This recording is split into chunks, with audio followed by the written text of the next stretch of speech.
오늘 하루 이슈의 중심. 당신의 아침을 책임지는 직격 인터뷰. 여러분은 지금 KBS 1라디오 최경영의 최강시사와 함께하고 계십니다. 네, 성남시 대장동 프로젝트 특혜 의혹 여전한데요. 개발 사업 구조가 복잡하고 이게 부동산 시행, 개발, 이게 일반인들은 잘 모르는 영역인데 오늘은 그때 당시 상황 그리고 이 사업이 왜 그렇게 천문학적인 액수의 수익이 나게 됐는지에 관해서 부동산 전문 변호사와 함께 팩트 위주로만 한번 철저히 한번 정리를 해보겠습니다. 김대일 변호사 나와 계십니다. 법무법인 도시 소속이시고요. 네. 부동산 전문 변호사로는 오랫동안 활동하셨죠. 예, 그렇습니다. 관련해서 사실은 기자들한테 전화도 굉장히 많이 받으셨죠. 네. 예. 정치적으로 너무 민감한 사안이라 예. 대부분 거절했습니다. 그런데 이 프로에는 나오시게 됐습니다. 주로 그 팩트와 그때 당시의 상황 이것만 여쭤보도록 하겠습니다. 네. 그 당시에 2015년에 이 사업이 어땠습니까? 업계에서는 될 만한 사업으로 평가를 받았습니까? 어떻게 보세요? 아시는 대로 노무현 정부, 이명박 정부, 박근혜 정부, 지금 현 정부, 예. 정부. 2015년 박근혜 정부 말기죠. 예. 잘 아시는 대로 노무현 정부 말기에 부동산이 폭등했습니다. 예. 그래서 분양가 상한제를 민간 아파트에도 적용을 했었고요. 예. 그런데 이제 2008년 서브프라임 모기지 글로벌 금융위기가 발생을 했고 예. 또 그 이전에 노무현 정부 때 강력한 규제 정책이 효과를 봤는지 모르겠습니다. 이런저런 여건들이 더해져서 2008년, 2009년, 2010년부터 부동산 경기가 급격하게 하락을 했습니다. 그랬죠. 예. 서울의 재건축 재개발 조합들이 다 구역 지정을 해제하고 예. 조합도 해산하고 예. 그러면서 매몰 비용을 정부가 부담해야 되지 않느냐 이런 목소리도 많이 그 정도까지. 나왔습니다. 그랬죠. 그게 이제 2015년까지 계속 이어집니까? 아니면 2015년이 거의 끝물이었습니까? 2015년이 하락기에 끝이고 거의 상승이 시작되는 그 지점이어서 예, 아주 애매하군요. 문제가 거기서 견해가 많이 갈리는 겁니다. 그러니까 그때는 분양가 상한제가 있었나요? 민간 택지는? 분양가 상한제는 공공에는 분양가 상한제가 있었고요. 예. 분양가 상한제가 원래 1977년부터 시작이 됩니다. 그렇죠. 그런데 예.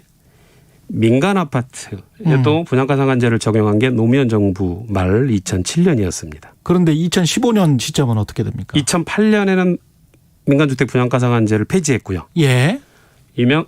박근혜 정부 때는 완화를 했습니다. 그걸 완화를 시켰죠. 예. 분양가 그래서 상한제를. 여기 성남 대장지구는 예. 분양가 상한제가 적용되지 않는 지역이 된 거죠.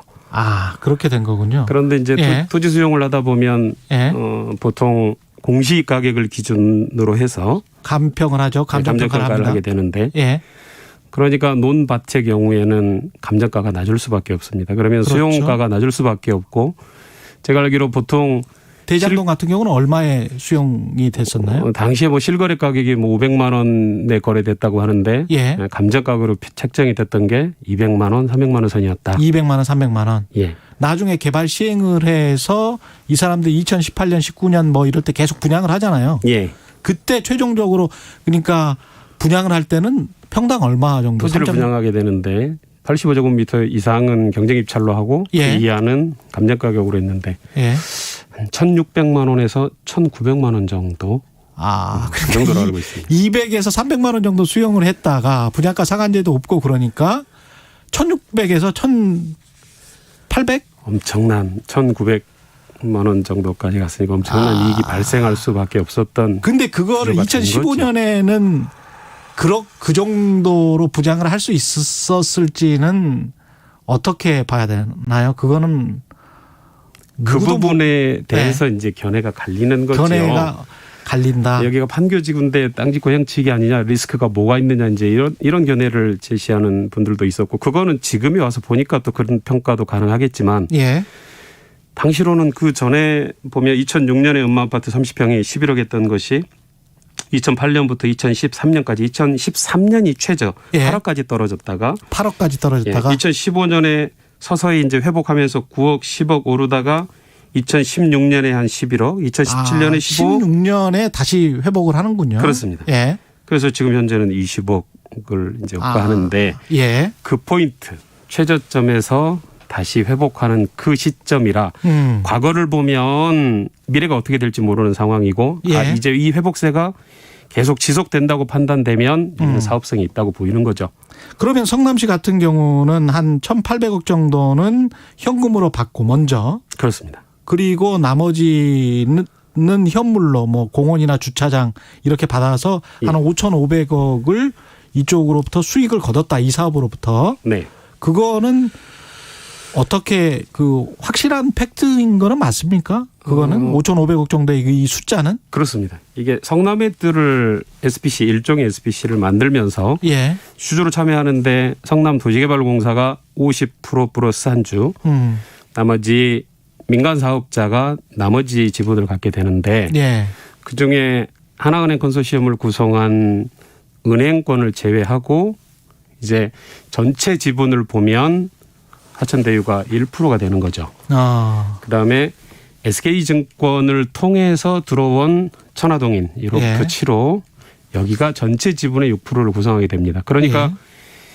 성남시에서 확정 지분으로 가져가는 거 이제 주주간 협약서를 체결을 하게 되거든요. 예. 어떻게 이익을 분배할 것인지 임무는 또 각자 임무는 무엇인지 주주 간 협약서. 그렇습니다. 특수목적 법인을 만들어서 주주로 참여하는 것이기 때문에 주주간 협약서를 만들죠. 그거는 아직 언론에 공개가 안 됐죠.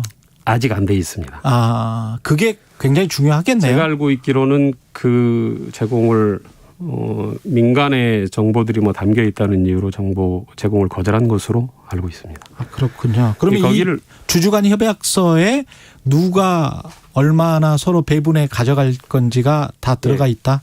그런데 이제 성남시는 확정. 그래서 미래가 어떻게 될지 모르니까 성남도시개발공사에서는 대장동 지구의 임대부지 그것의 가격을 상한을 약 1,800억 정도로 확정을 시키고 그 이상은 예. 넘어가지 못하도록 합니다. 예. 그러면 1,800억의 이익은 확정이 된 것이고 예.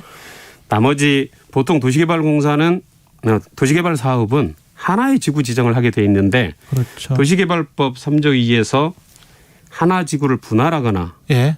또는 떨어져 있는 지구를 결합해서 결합시켜서. 한꺼번에 도시개발구역을 지정할 수 있는 제도를 만들어 두고 있는데 여기 성남시는 대장동에서는 택지 개발을 하고 예. 한 10km 떨어진 공단. 예. 공단이 한 17,000평 정도 되는 것으로 알고 있습니다. 예. 여기에 공원을 조성하기로 하고 이 두 가지를 결합해서 이제 도시개발구역을 지정을 하게 되는데 예. 공원 조성을 민간 사업자가 하게 돼 있는 겁니다. 아. 그래서 그 공원 조성 비용이 한 2,600억 정도 2,600억. 계산하고 그 이후에 이제 터널 예. 그다음에 이 공원의 주차장. 예. 이게 한 200억, 터널 한 600억, 600억. 등등 해서 총 환수 한 개 예. 5천억 정도 된다. 5천억 이렇게 이야기를 하고 있는 정도 거죠. 된다. 예. 그리고 그 액수는 합당하다고 보세요? 공공이 그 정도 가져갔으면 지금 이 사업이 한 1조 9천억 정도입니까? 그렇습니다. 그러니까 예. 이제 기업 평가할 때마다 정확한 평가는 정확한 액수는 왔다 공개하지 갔다 않고 하죠. 있는데 예. 1조 5천억 사업이다라고 했을 때 비용이 1조 5,500억 원인지 예. 아마 이제 기업 평가에서 2017년에 평가할 때는 총 수입을 1조 9천억 정도로 보고 총 수입 분양 예. 수입이죠. 예. 그다음에 총 비용 예. 그러면 되게 토지 보상비가 제일 많이 차지하는데 한 7천억, 8천억 예.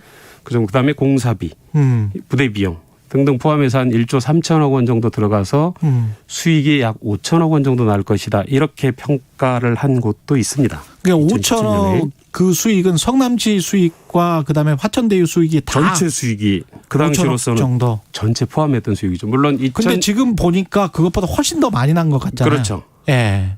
그러니까 그거는 지금 말씀하신 거는 2017년에 한국기업평가가 네. 평가한 이 사업의 총 매출과 수익을 말씀을 하신 거고. 예. 2015년 당시에는 훨씬 더 낮았던 것으로 기억을 하고 2015년은 훨씬 낮았고. 2천억 그런데 이하로 실제로 사업을 해보니까 2021년 현재 보니 화천대유와 그 금융투자자들은 굉장히 많이 가져갔더라. 그렇죠. 예.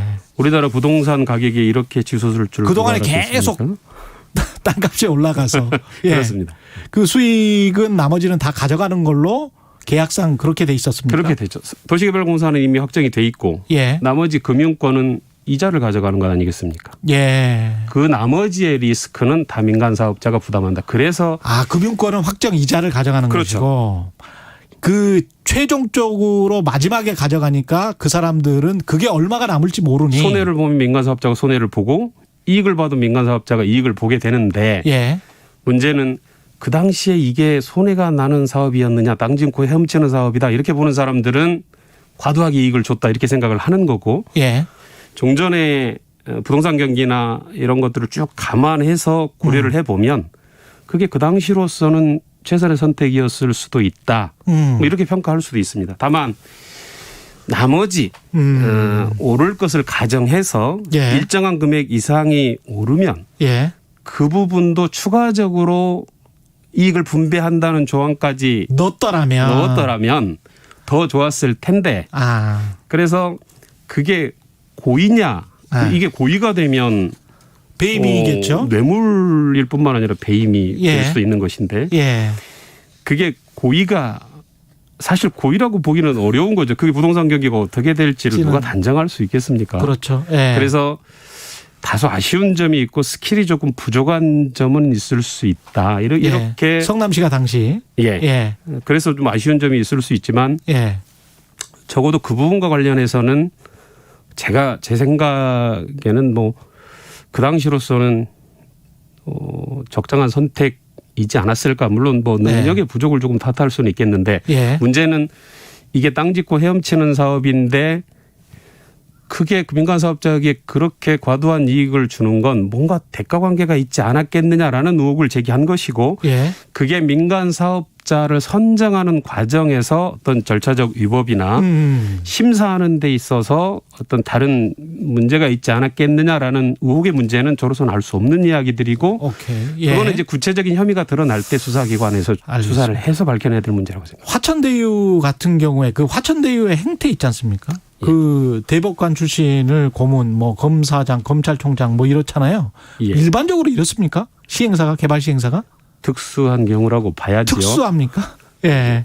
그러면 이 사람들이 뭐 1,500만 원을 받았다 월 네. 고문료로 이거는 어떤가요? 보통은 한 20초밖에 안 남아서 짧게 어떤 사람에 기대면 예. 그 사람의 존재만으로 돈을 주죠. 예. 그러나 그 사람이 가지고 있는 지적 노하우나 능력을 보고 돈을 주게 되면 예. 자문이나 용역계약의 형태를 얼마입니까, 취하는 것이 그게? 보통입니다. 예. 저희가 도시공사 다른 공사나 예. 뭐 행정기관의 다른 뭐 관청 예. 등의 빨리 자문료는 예. 뭐 50만 원에서 100만 원 정도 50만 원에서 수준이고 100만 원. 용역계약도 뭐 김대일 1,000만 원을 잘 넘지 않습니다. 변호사였습니다. 예. 고맙습니다. 감사합니다. 여러분, 집을 살 때 이것저것 꼼꼼히 따져보는 만큼 땅을